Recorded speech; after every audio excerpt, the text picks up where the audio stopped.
നമസ്കാരം. ദൃഷ്ടി ന്യൂസിന്റെ റൂട്ടഡ് ആപ്പിലേക്ക് സ്വാഗതം. ഇന്ന് നമ്മൾ കാണാൻ പോകുന്നത് മൗലിക കടമകളെ കുറിച്ചുള്ള കീ പോയിന്റ്സുകളാണ്. അപ്പോൾ നമ്മൾക്ക് നോക്കാം ഏതൊക്കെയാണെന്നുള്ളത്. മൗലിക കടമകൾ എന്താണെന്ന് ചോദിച്ചാൽ രാജ്യത്തെ പൗരന്മാർ ചെയ്യേണ്ട കടമകളെ കുറിച്ചുള്ള ഓർമ്മപ്പെടുത്തലുകളെയാണ് മൗലിക കടമകൾ എന്ന് വിളിക്കുന്നത്. 1950 ജനുവരി 26 നമ്മളുടെ ഭരണഘടന നിലവിൽ വന്നപ്പോൾ മൗലിക കടമകൾ ഉൾപ്പെടുത്തിയിരുന്നില്ല.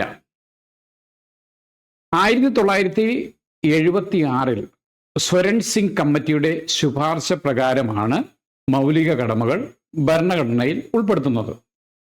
മൗലിക കടമകൾ ആ ഭരണഘടനയിൽ ഉൾപ്പെടുത്തിയത് എന്നാണെന്ന് ചോദിച്ചു കഴിഞ്ഞാൽ 1976. മൗലിക കടമകൾ എന്ന ആശയം കടം കൊണ്ടിരിക്കുന്നത് USSRൽ നിന്നാണ്. മൗലിക കടമകൾ ഭരണഘടനയിൽ കൂട്ടിച്ചേർത്തത് 42ാം ഭേദഗതിയിലൂടെയാണ്. മൗലിക കടമകൾ ഭരണഘടനയിലെ ഭാഗം 4A ആർട്ടിക്കിൾ 51A ഉൾക്കൊള്ളിച്ചിരിക്കുന്നത്. 42ാം ഭേദഗതിയിലൂടെ 10 മൗലിക കടമകളാണ് ഭരണഘടനയായി ഉൾപ്പെടുത്തിയത്. 1976 42ാം ഭേദഗതിയിലൂടെ മൗലിക കടമകൾ ഭരണഘടനയിൽ ഉൾപ്പെടുത്തിയപ്പോൾ പ്രധാനമന്ത്രിയായിരുന്നത് ഇന്ദിരാഗാന്ധിയാണ്. 2002 86ാം ഭേദഗതിയിലൂടെ 10 മൗലിക കടമകളായിരുന്നു ഉണ്ടായിരുന്നത്. അത് 86ാം ഭേദഗതിയിലൂടെ 11ാമത്തെ ഒരു മൗലിക കടമ കൂടെ ഭരണഘടനയിൽ കൂട്ടിച്ചേർത്തു. അതിന് 11ാമത്തെ മൗലിക കടമ ഏതാണെന്ന് ചോദിച്ചാൽ ആർട്ടിക്കിൾ 21A ആണ്.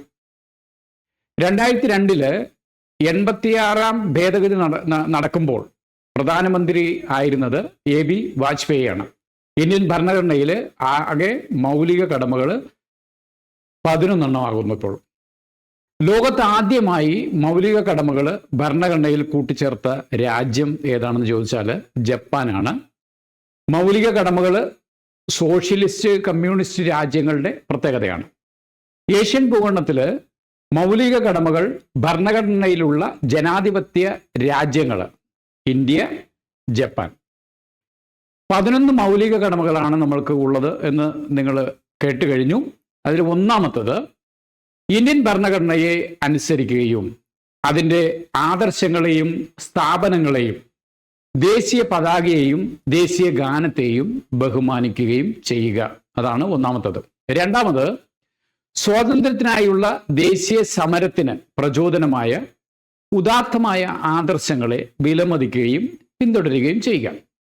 3 ഇന്ത്യയുടെ പരമാധികാരവും ഐക്യവും അഖണ്ഡതയും ഉയർത്തിപ്പിടിക്കുകയും സംരക്ഷിക്കുകയും ചെയ്യുക. 4 രാജ്യത്തെ സംരക്ഷിക്കുക, ആവശ്യപ്പെടുമ്പോൾ രാജ്യസേവനം ചെയ്യുക. 5 മതപരമോ ഭാഷാപരമോ പ്രാദേശികമോ വിഭാഗീയമോ ആയ വൈവിധ്യങ്ങൾക്കതീതമായി എല്ലാവരിലും സാഹോദര്യം, സമാധാനം പ്രോത്സാഹിപ്പിക്കുക. സ്ത്രീകളുടെ അന്തസ്സിനെ അപമാനിക്കുന്ന പ്രവൃത്തികൾ ഉപേക്ഷിക്കുക. 6 രാജ്യത്തിൻ്റെ സംയോജിത സംസ്കാരത്തിൻ്റെ പൈതൃകത്തെ സംരക്ഷിക്കുക എന്നുള്ളതാണ്.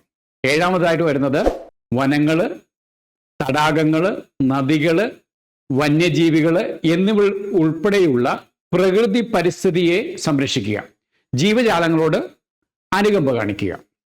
8 ശാസ്ത്രീയ വീക്ഷണം, മാനവികത, അന്വേഷണം എന്നിവ വികസിപ്പിക്കുക, പൊതുസ്വത്ത് സംരക്ഷിക്കുക.